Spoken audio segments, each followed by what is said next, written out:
I was traveling solo in Vietnam and stayed at a cheap backpacker hostel in Hanoi. 8 bunk beds in one room, all full. It felt safe, crowded, familiar. But on the second night, I woke up around 3 a.m. because someone whispered my name. Liam. I sat up, confused. Everyone else was asleep. No one even knew my name. I hadn't really talked to anyone yet. I brushed it off. Maybe I dreamt it. The next night, it happened again. Liam, wake up. Same whisper. Same time. 3 a.m. I sat up fast. My bed was near the wall, top bunk. I looked down, trying to see who it was, but no one was there. I asked the girl in the bunk below me the next morning if she heard anything. She just gave me a weird look and said, "No one said anything. You were tossing around, though." On the third night, I stayed awake, phone in hand, just watching. At exactly 3:03 a.m., someone slowly opened the door to our dorm room and stepped inside. He wasn't a guest, not one of us.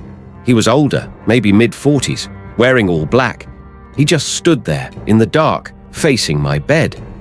Then he whispered again. "Liam." I froze.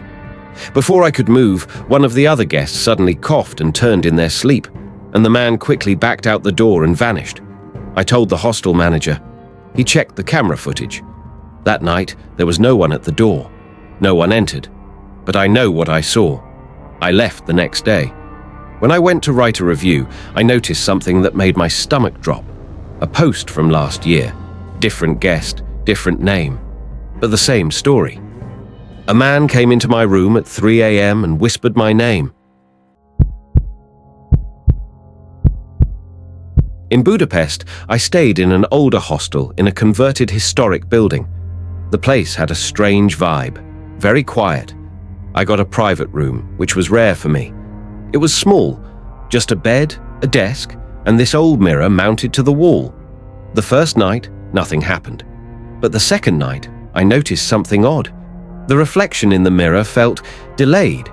Not always, just sometimes. Like when I reached for my phone or turned my head quickly, the movement in the mirror lagged for half a second. I chalked it up to jet lag or bad lighting. But then I saw her. Late that night, I glanced at the mirror and noticed something over my shoulder. A girl, sitting in the far corner of the room. Pale face, long black hair. I spun around. There was nothing there. Looked back at the mirror. She was gone. I should have left, but I didn't. The next night, I tried something. I set up my phone to record while I slept, facing the mirror, just to prove to myself it was all in my head. I watched the video in the morning. Around 2:53 a.m., the mirror darkened, slowly, as if the light behind the camera was being blocked. And then, a shape appeared. The girl. In the mirror only. Not in the room. She leaned forward, staring into the glass, like she was looking at me through it. And then, she whispered something. The audio was faint, but I could just barely make it out. "You're in my room."